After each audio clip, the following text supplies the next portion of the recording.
I'm Dr. Kayte, and welcome to an on-location special episode of Mind, Body, Spirit. I'm here with Dr. Hank Williams. He is my doctor. He is someone I consider a mentor. He's extremely knowledgeable in the field of functional medicine.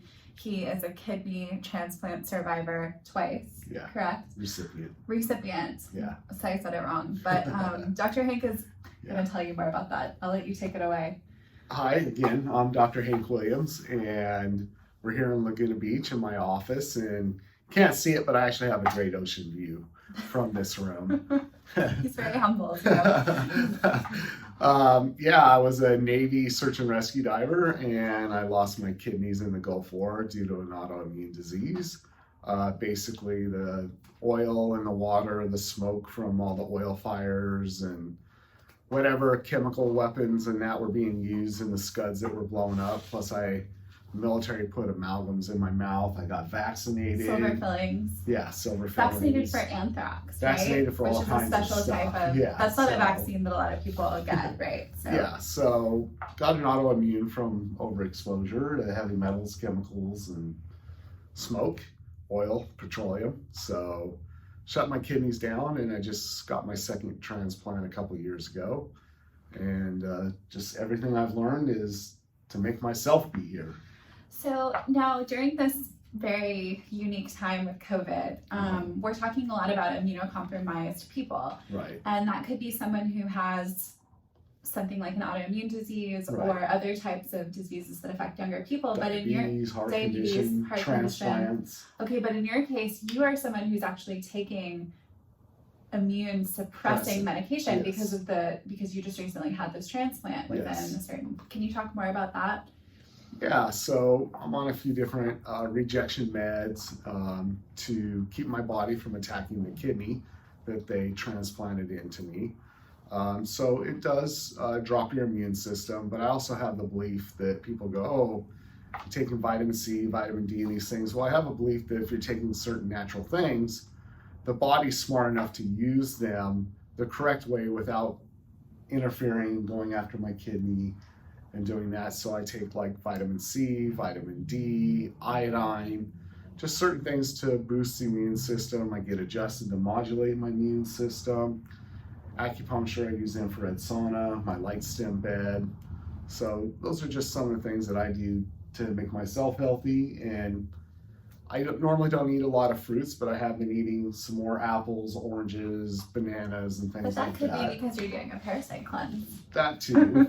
Because my fruit cravings have gone through the roof. I had to kind of lock myself down and say no more fruit. So right now, Dr. Hank and I we both happen to decide to do some kind of intense cleansing during this quarantine because, there's more downtime. We have more available energy to devote to just dealing with the side effects, right? Well, it's a good time to get the heavy metals and stuff out of my system. Right. So do you want to talk more about what you're doing for your cleanse? So I'm actually using Cellcore Biosciences, Dr. Todd Watts' protocol. So I'm in his phase 1, which is like a biotoxin remover, gallbladder support. I have a kidney liver. Yeah, kidney liver, I added that to it it's got bioactivated carbon minerals and stuff to clean. Specifically, I'm using it to get calcium out of my system. Because of my transplant and being on dialysis, I have a hyperactive parathyroid. So buildup of calcium in your arteries, and that leads to heart attacks and cardiovascular conditions. And because of that, I need to get the excess calcium out of my system, and these will help go in, bind to that calcium, pull it out, clean out my arteries and veins, and protect me from that. So that was the primary reason. So now I want to talk a little bit about calcium and the accumulation of calcium, because that's not something that's unique to someone with a hyperparathyroid, right? Correct. Can you talk about some of the other reasons why people have calcium and what they can do about it? Taking the wrong calciums, coral calciums and things like that, I'm not a fan.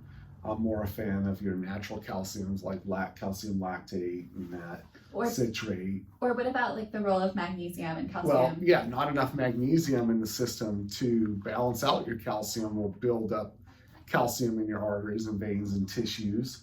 for sure. Magnesium, potassium, other minerals help keep that in balance. And so most people are magnesium deficient. It's one of the labs we add to our wellness panels, check people's magnesium levels. And typically we're doing RBC magnesium, which is not RBC magnesium in the test, because a lot of times your doctor will order serum magnesium, which is not a very effective measurement, right? Right. Yeah.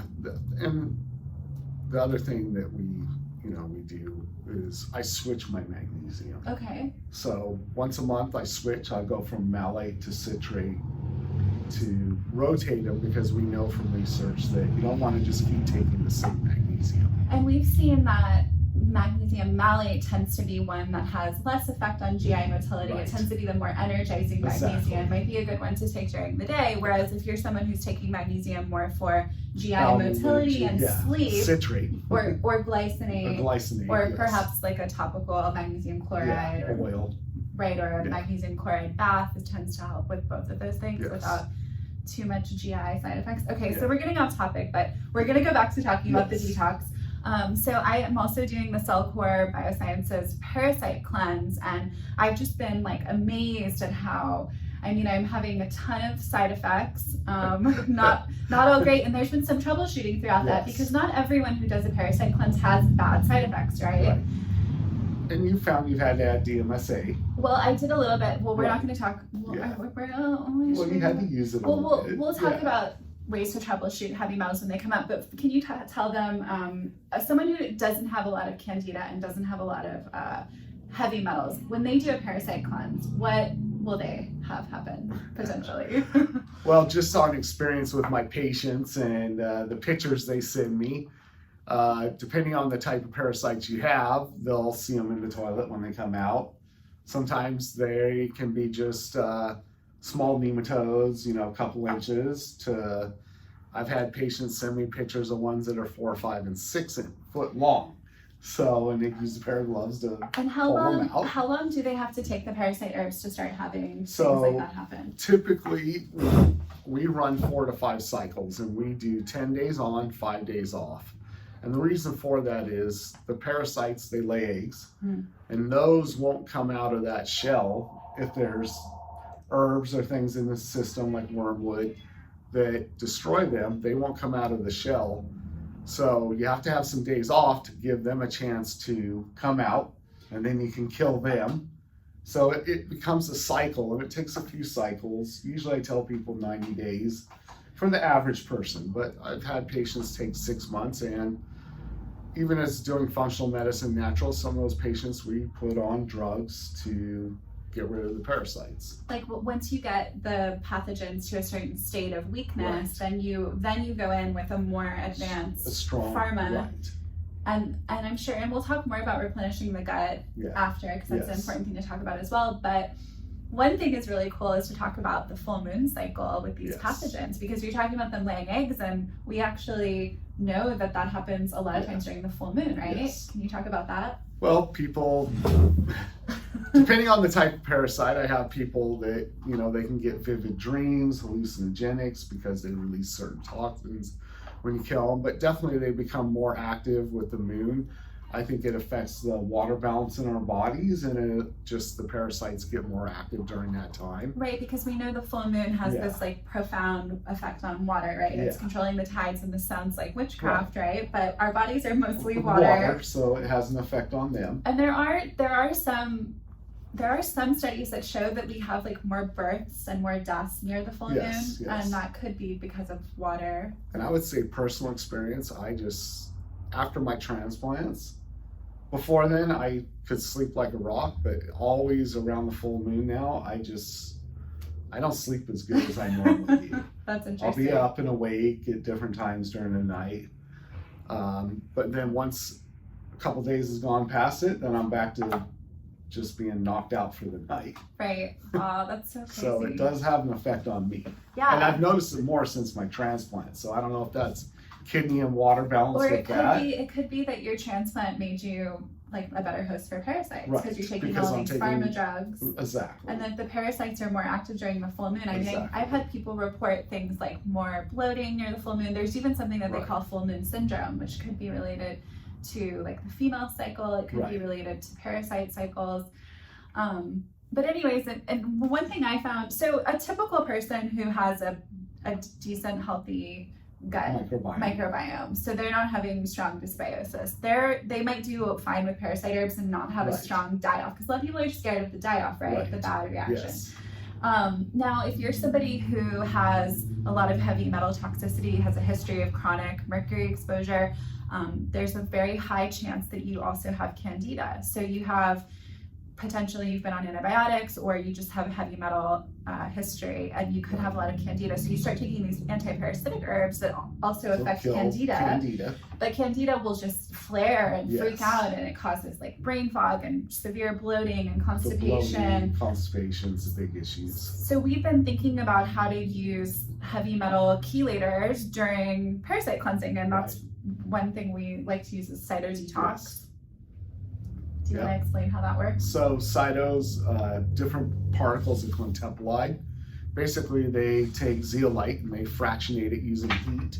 And these different micron particles cross into the blood from the gut, and they can also cross into the blood-brain barrier. They attach to heavy metals and chemicals. More so metals. More so metals, but they pull it out, and then you have to take a binder because it goes out through the bile. Some of it comes out through the urine, but majority of it goes out the bile. And if you don't put a binder in the gut to pull that out, you're going to just reabsorb it. So I love that you brought up, right, so there's cycling, and bringing up binders is something I want to talk about, because in the kind of like parasite cleansing forum community, they talk a lot about this controversial thing, which we talked. Well, no, I was thinking mucoid plaque. Oh, mucoid plaque. Yeah. So mucoid plaque, for those of you who don't know, go ahead and Google it. But it's something that's kind of controversial. A lot of doctors don't think it's a real thing. They don't acknowledge it as being real. Fortunately for us, Dr. Hank has experience with mucoid plaques, and he's had patients actually test it. And I think Dr. Pompa and you spoke about that. Yeah. Can you tell us more about it? Yeah, so a lot of it turns out to be Facilum seed husk. Okay, yeah, and what is that? Well, a lot of people use it with Metamucil and different things to help them go to the bathroom because it stimulates the colon for movement, but it can also build up in the little fingers of the gut and fill that up and just build up in there. And so what happens is it looks like a rope, because when it comes out, it's got the shape of the colon going like this. And they can be very long. I've had patients send me photos thinking it was parasites, when in reality it was this plaquing, that ropish material that came out, 4, 5, 6 foot sections. So potentially people who are trying to be proactive with their cleansing are using this husk powder or Metamucil. Right. And thinking that it's a healthy thing it could be causing. It could be helping build up and build the mucoid plaques, or what we call mucoid plaques. Yeah, and mainly I see those come out when I have people taking the Cellcore Biosciences, the Para 1, Para 2, along with the systemic VRMs, which is what I use for parasites. And it seems like the Mimosa pudica in Todd's product gets more of that plaquing to come out. Because it's kind of like a drawing. Right. It's drawing things out, it's sticking. It's sticking to it and pulling it out. Yeah, so that's very interesting. All right, so the final thought, I guess, would be gut replenishment, because we are killing, right? But it's a little different than taking an antibiotic killer, right? Right, but it still does kill good bacteria. So you have to replenish the good, because herbs, they don't distinguish between good and bad. They just kill. So it's kill, replenish, kill, replenish. Kill, spine, sweat. Yes, yeah, don't forget the sweat. Now, how does somebody know if they have a state of dysbiosis that warrants like bringing in the killers? Because what if they're, most people that have brain fog, diarrhea, constipation, GI symptoms that are not attributed to any diseases, because again, this is a medical advice, and if you do have a serious GI issue, like, please see your medical doctor. This is not necessarily or a functional medicine doctor that can support you with along with your medical doctor if you have a diagnosis of a disclaimer. Yes. So, all right, so you're having GI symptoms, and maybe you need to consider taking a cleanse. Right. And then, all right, so what are you doing? And the CDC, they say 50% of Americans have an overgrowth of parasites. in their system. You would think it's a third world country problem, but in reality, it's a first world country problem. And why is that, Dr. Hank?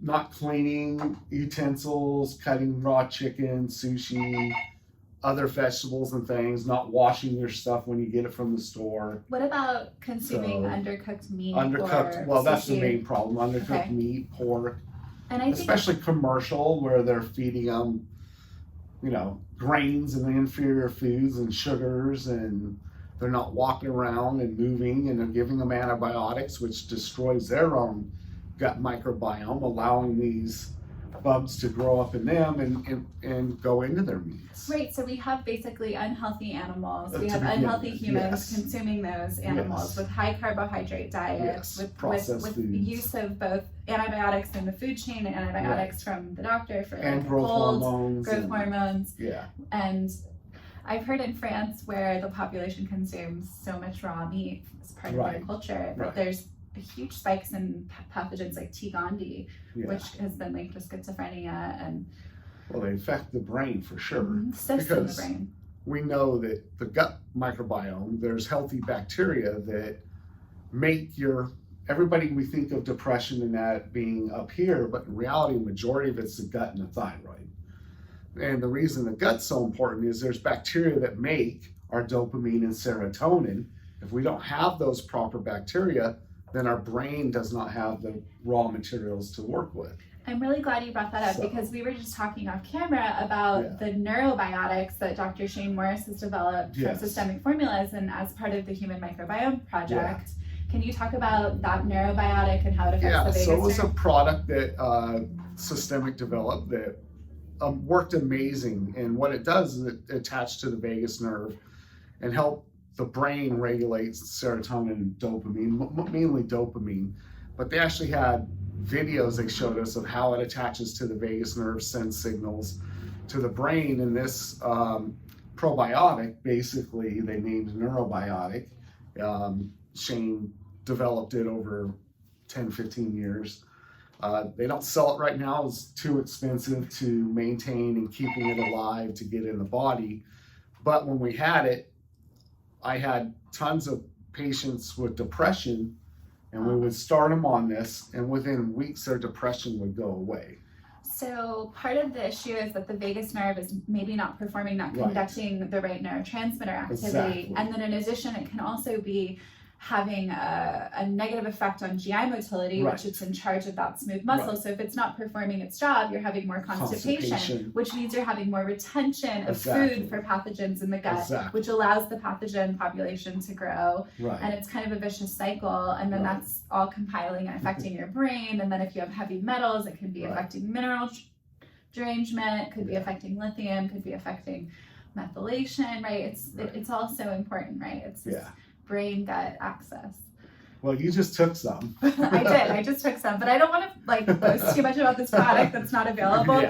But it definitely turned my brain on. It got things moving, and I'm going to be emailing Dr. Shane and begging him to sell me some after this. I hope we can find it. But if people don't have access to we talk about fecal transplants, and we talk about all these really modern, bizarre ways to get new bacteria in the gut that's been destroyed, Or maybe you had never got the good familial bacteria from the mother because C-section. So what can people do? What do you do? I'm a fan of eating foods that are fermented and varying your fermented foods in your diet. 100 years ago, before refrigerators and all this, we would have ate a ton of fermented foods. Everything would have been pickled or vinegared, stored in jars, canned. And so we would have gotten a wide variety of bacteria from these different things in the soil that they grew in. Part of the problem is now we spray fertilizers and chemicals. We kill the soil. The soil's depleted. You can also take probiotics. I recommend, again, if you're going to do it, you switch them. But I think it's almost better to vary your foods, diet variation. Different colors of different colors, vegetables, looking at and fibers, fermented foods. Sauerkrauts, kimchis, things like that. But you don't want to stay on the same probiotic all the time, because again, you can overgrow the good ones and cause SIBO, which is what we were talking about earlier. Right. So again, variety and rotation of the probiotics. And because I'm doing an intense round of kill by sweat, I'm also taking, and I just found this gut replenishment supplement. There's a lot of great ones out there. I've never used this one before. It's called Gut Health by On It. It's Aubrey Marcus's formula. But what I like about this is it's packets, and it has like 4 different, it has a huge blend of different enzymes. It has serrapeptase, which is an enzyme that helps break down bad bacteria. Pepsin, it has fennel, ginger, astrazyme. It has a good probiotics. It has beta HCl, which we've good for the gut to break food down in the start. Artichoke, dandelions. We have liver support, gallbladder support. Sometimes pathogens can be in the gallbladder and liver, making it hard for you to have a paleo diet. Big reason is the gallbladder gets backed up because of pathogens in there. Parasites, fungal, bacteria. But speaking about HCl, most people, the foods don't contain the enzymes that we need to break down foods. So taking enzymes for digestion has become more important. There's many different products. I use a lot of standard process Zypan. Okay. Because it's a milder form of HCl, but it helps build that up because most people do not have enough hydrochloric acid. And why is that? Well, because they take Tums and other things like that, because they've been told they have too much, they get reflux, heartburn. And this also goes back to that vagus nerve activity, right? Yes. Because if the vagus nerve isn't working properly, you're not getting parasympathetic activity during digestion. So if you don't turn on the parasympathetic activity, you're not secreting HCl. So if you're eating stress, you're not secreting enzymes the way you're supposed to, right? Yeah. And so for me, as far as patients, I do quantum neurology, and I use that we adjust and we do certain exercises that turn on the vagus nerve, and we link it back to the body, the organ, because the vagus nerve is going to go to the heart, the stomach, small and large intestine. And so getting adjusted especially helps turn on cranial nerve 10, which is the vagus nerve. It can have a dysfunction either up in the skull or down through the spine, where it runs down into the different organs of the body. So getting adjusted. But there's other things. We use laser. Can we talk about some at-home vagal activation exercises? Yeah, so you can hum, do, re, mi, fa, so. These things all activate. So like singing, chanting, anything that you can feel the vibration effects. Exactly. Voice cord vibration through the upper respiratory. Or perhaps like if you have one of those. Like a vibration. What am I thinking of? I'm thinking of not a vibrator. What am I thinking of? The what is the thing that does this? Oh, this. Or what's the one that people have at home that we like? Well, there's a few. There's a few. So anyways, getting that activity on that vagus area. Show us where the vagus nerve is. Well, it's cranial nerve 10's up in the head, but it comes down through the neck. Like right through the front here? Yeah. And then along. And then like to the heart. Yeah. Through the heart. So anything you can do to get activity through this area can be helpful. What about breath work? Breathing, definitely. Okay. Stomach breathing. Okay. Getting that whole deep breath in. Yes. You need to take a deep breath. So, yeah. Well, this has been so much information, right? If you guys have questions and you want to know more about cleansing, we can chat in the comments, or you can always call Dr. Hank. I think during COVID quarantine, you're still seeing patients I'm seeing right patients. now. Okay, so bless you with your space them out a little more and clean the tables and that every time, and use a. And well, since we're on the subject, you said you saw a lot of sick patients in like January, February. Oh yeah, December, January, February. I had a lot of patients that COVID-ish symptoms. Yeah, came in, sore throat, fevers, upper respiratory. Went to urgent care, hospital, whatever. Were told it wasn't the flu, but had flu symptoms. And so they were tested for the flu and it wasn't, and we're thinking, right. I mean, knowing more what we likely know, probably coronavirus, and it just the things I gave them usually they'd get over the flu in a couple days taking them, and it took a week, maybe a little longer for some patients. A couple patients, a couple weeks, they had respiratory issues, but my whole thought process is we really didn't close flights down and that. And if we just look at the numbers of people that came in December, January, February from that area of China, we have a way higher infection rate than what they're saying. The problem is testing's just now showing that. So yeah, I'm pretty sure they probably haven't. Yeah, so, and we'll know eventually when people can get antibody testing and see if they've been exposed. Potentially you had it, I might have had it. We don't know. We could have. Yeah, until we have the testing. Great. Well, on that note, thank you guys so much for watching. I hope you got some good info and some inspiration to try a cleanse with working with your practitioner and whatnot. Right. So, all right, any last words? Nope. All right, well, have a great day. Thank you so much. This has been an on-location episode of Mind, Body, Spirit. I'm Dr. Kayte. This is Dr. Hank. Thanks so much. Bye.